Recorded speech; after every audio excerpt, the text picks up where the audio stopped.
The day the war reached the outer farms, no one saw it coming. The sky was calm, painted with soft clouds, and the wind moved gently through the tall grass. For years, this place had been far from politics, far from battles, far from the troubles of the stars. Humans worked their fields here, growing food, raising animals, and living quiet lives. They believed the galaxy's problems would never touch this land. They were wrong. The first sign was the silence. Birds stopped singing. The air felt heavy, as if the world was holding its breath. A human farmer named Elias noticed it while repairing a broken fence. He stood still, listening. His hand tightened around the wood. Something was coming. A deep sound rolled across the sky, low and slow, like thunder that did not end. Elias looked up. Shapes moved above the clouds, dark and massive. Ships, alien ships. He had seen pictures on the news, but never this close, never this real. Sirens began to scream from the nearby settlement. People ran from their homes, shouting, calling for their families. The ground shook as distant explosions echoed beyond the hills. The war that humans had tried to avoid had arrived without warning. Elias did not run. He should have, but he didn't. Instead, he walked toward his small barn. Inside, stored grain and water were stacked neatly. Food. He did not know why, but something told him that food would matter more than weapons today. Hours passed. Smoke rose on the horizon. The sky darkened as ships battled far above. Occasionally, debris fell like burning rain. Elias stayed hidden, listening, waiting, afraid. Then he heard footsteps. Slow, careful, not human. He stepped outside, heart pounding. Near the fence stood a figure he had never imagined seeing so close. A tall alien woman with blue skin stood in the open field. Her clothes were simple and worn. Her long hair was tied back, dusty and unclean. In her arms, she held a small child wrapped tightly against her chest. She did not carry a weapon. Her eyes met Elias. They were not filled with anger. They were filled with fear. Elias raised his hands slowly, showing he meant no harm. The alien woman took a careful step forward, then another. She stopped a few feet away. The child stirred, making a small sound. The woman tightened her hold, whispering something in a soft, unknown language. The universal translator activated, struggling at first, then finding meaning.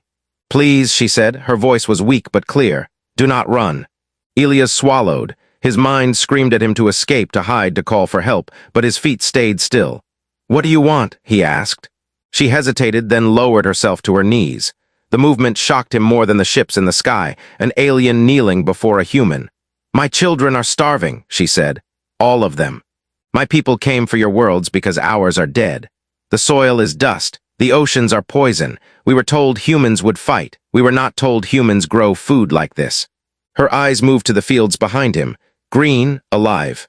"I will work for you," she continued. "I will serve. I will give you everything I am. Just feed my children." Elias felt something break inside him. This was not how the stories were told. Aliens were supposed to be cruel, cold, unstoppable. This one was a mother. Behind her, the child began to cry. A thin, tired sound, the kind of cry that came from hunger, not fear. Elias turned and walked into the barn without a word. He could feel her eyes on his back. He knew she might attack him. He knew this could be a trick. But when he returned, he carried bread, water, and dried fruit. He placed them on the ground between them. The alien woman froze. Her hands trembled as she reached for the food. She broke a small piece of bread and held it to the child's mouth. The child ate desperately, then slowly, as if afraid it would disappear. Tears rolled down the woman's face. She pressed her forehead to the ground. "Human," she said, voice shaking. "You do not understand what you have done."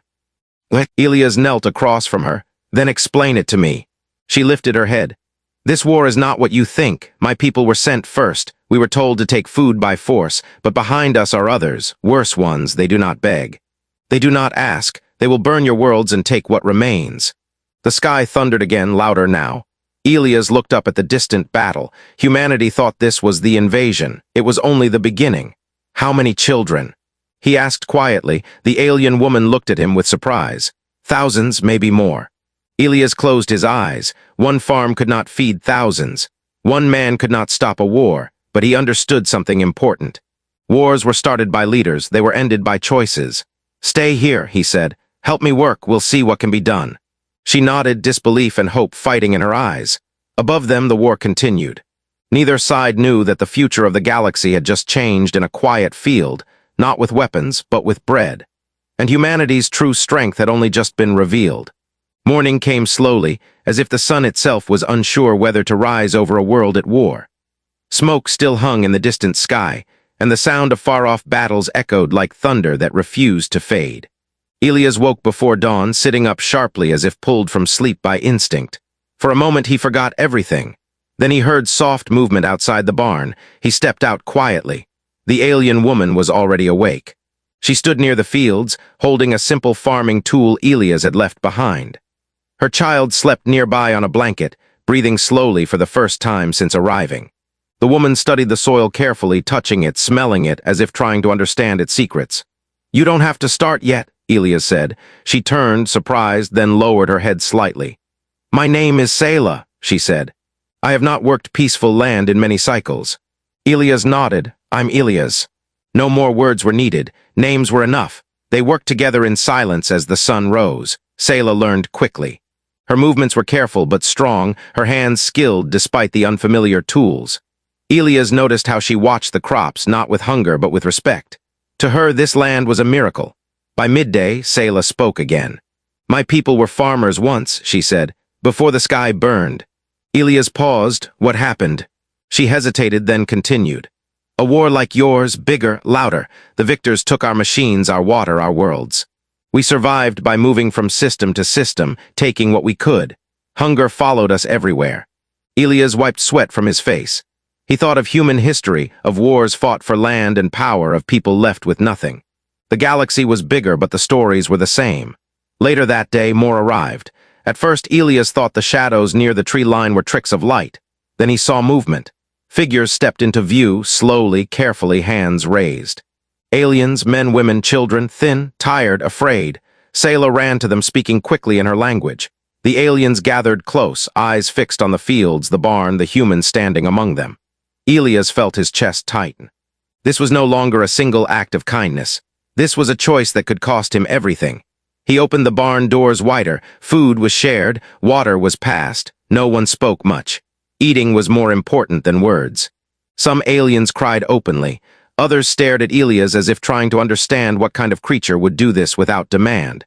By nightfall, there were over 30 of them. That was when the soldiers came. Human military vehicles rolled across the dirt road, lights flashing, weapons raised. Elias stepped forward before they could aim at the aliens. "Stand down," he shouted. A soldier jumped from the lead vehicle. "Sir, move away from the hostiles." "They're not hostiles," Elias said. "They're starving." The officer looked at the aliens, then back at Elias. "Orders are clear. Alien presence is considered a threat." Selah stepped forward slowly, hands empty. Her translator activated. "We do not fight here," she said. "We only ask to live." The officer hesitated. He had seen battles. He had seen enemy fire. He had not seen this. Before he could answer, the sky split open. A massive ship descended, darker than the others, its surface covered in sharp lines and glowing red symbols. Even Selah recoiled in fear. "They are here," she whispered.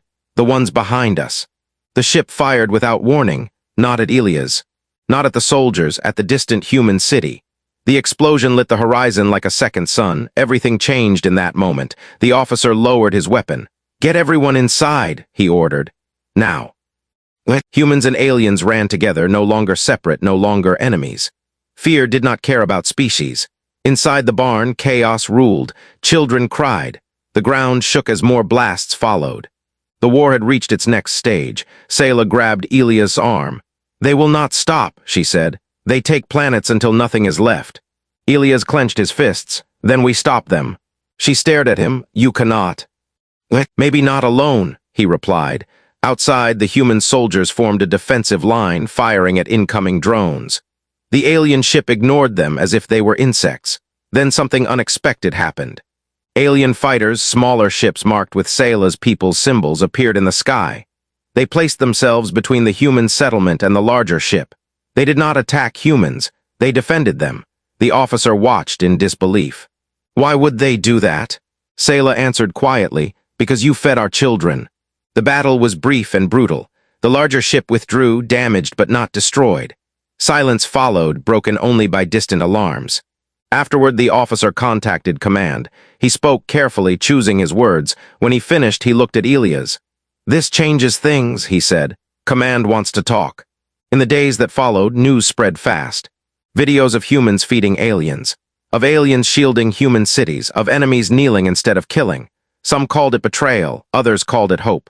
Governments argued, generals shouted. But ordinary people watched and remembered something old and powerful: kindness. Sayla stood beside Elias one evening, watching children from both species play near the fields. "This world is different," she said. "Your people fight, but you also care." Elias nodded. "That's humanity." Far away, the darker fleets gathered, watching, planning. They had seen humans fight before. They had not seen humans choose compassion. And they were about to learn why that was dangerous. The farm was no longer quiet. What once held a single family now sheltered dozens of lives from two worlds. Humans and aliens worked side by side, building shelters, digging storage pits, and sharing food without question. Fear still lived in the air, but something stronger had taken root. Trust. Elias stood with military officers near the edge of the fields. A temporary command post had been set up, but it felt small compared to the sky above. More ships passed every day. Some were human, some belonged to Sayla's people, and far beyond them all unseen but felt the darker fleet waited. "They're testing us," one officer said. "Small attacks, long pauses, they want us tired." Sayla listened quietly. "They are not testing," she said. "They are measuring how much you care about each other." The officer frowned. "What does that mean?" "They destroy worlds that fight alone," Sayla replied. "They fear unity." That word stayed with Elias. Unity. Humans struggled with it even among themselves. Now they were being asked to share it with another species. That night, Sayla told her story. The children slept nearby as humans and aliens gathered close, listening. She spoke of a time before hunger, before running, before fear ruled every choice. Her people had lived quietly, trading, growing food, raising families. When the conquerors came, they promised protection. Then they took everything. "We learned too late," she said, "that survival without dignity is not living." Silence followed her words. Elias felt anger rise in his chest, sharp and burning. Not the wild anger of battle, but something colder, something focused. The next morning, the darker fleet returned. This time they did not attack cities, they attacked farms. Across the region, food stores burned, fields turned to ash. It was not random, it was a message. Human command panicked. Without food, planets fell faster than fleets. Elias watched reports scroll across screens, each one worse than the last. "They are starving us," a general said. "Just like they starved her people." Sayla stepped forward. "They believe hunger breaks unity." Elias looked at her. "Then we show them it does." A risky plan formed, too risky for most leaders to accept at first. But desperation has a way of changing minds. Human cargo ships launched, filled not with weapons but food, medicine, water systems. They flew not only to human worlds but to alien refugee groups hiding across the system. Sayla's people guided them, protected them, spread the word. The conquerors watched in confusion. They struck one convoy, then another. But each time they destroyed one, 3 more appeared. Fighters defended them. Civilians volunteered to crew them. For the first time, the enemy faced something unfamiliar, an enemy that refused to let others starve. Sayla stood beside Elias as reports came in.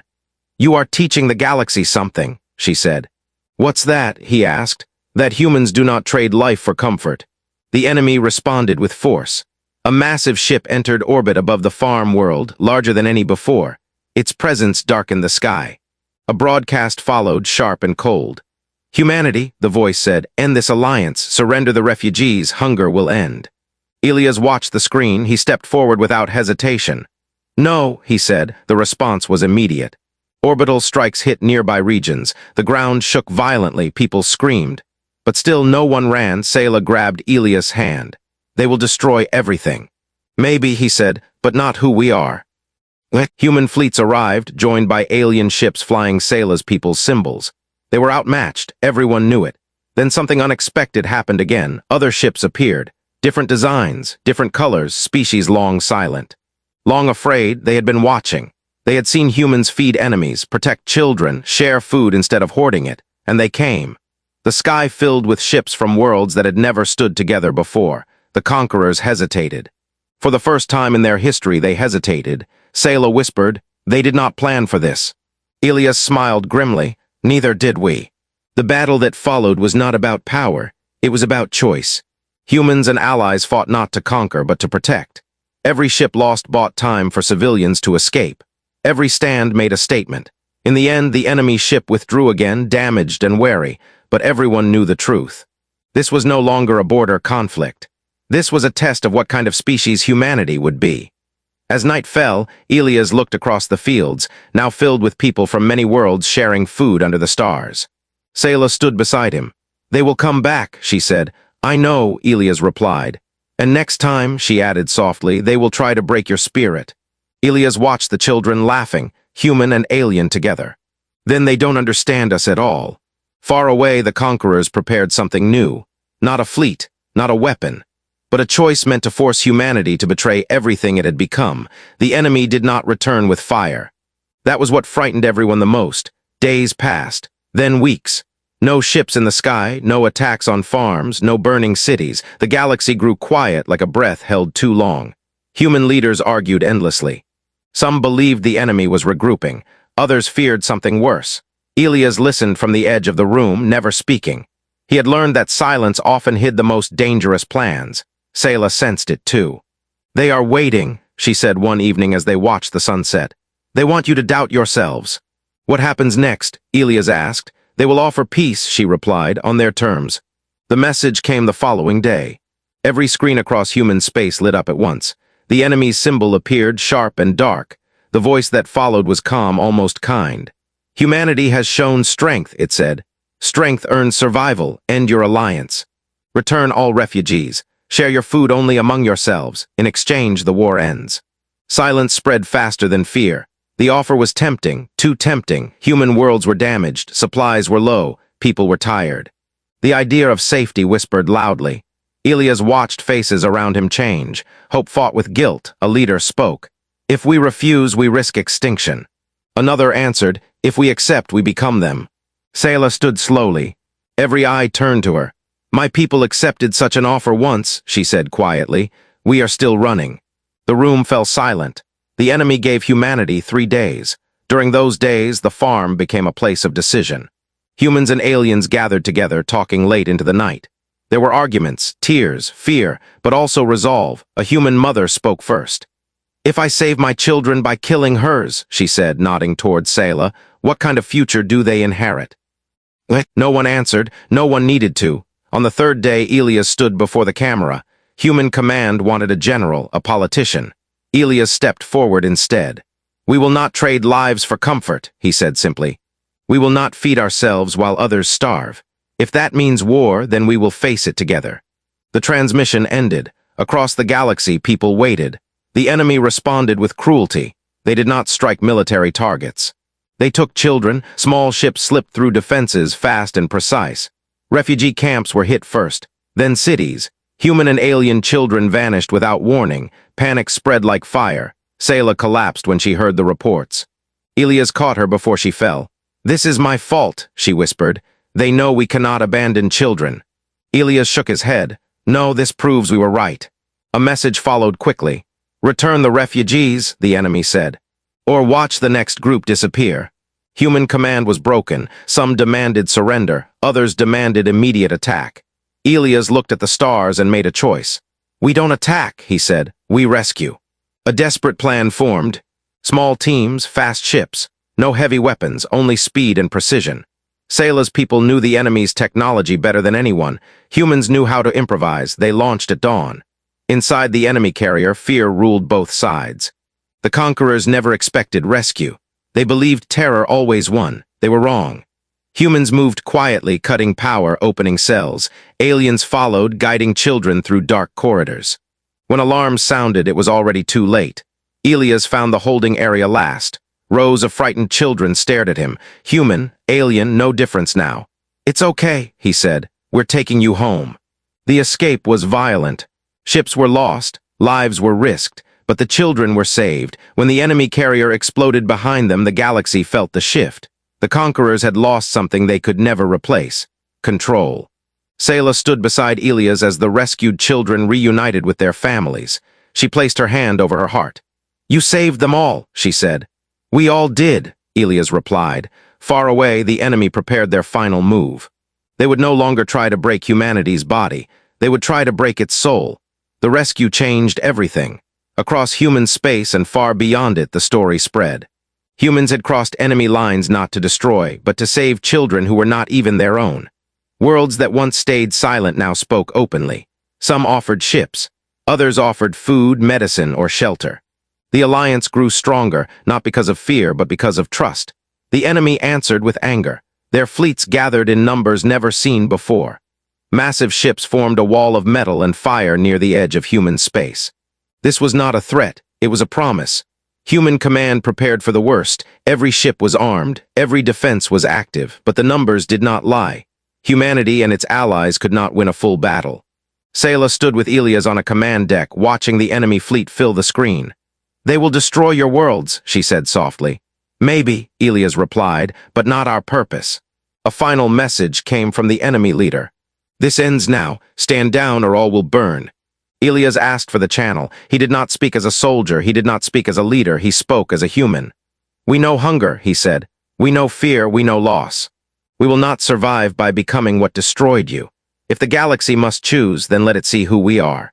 The channel closed. The enemy advanced. Ships moved into attack range. Weapons charged. Silence fell across human space. Parents held children close.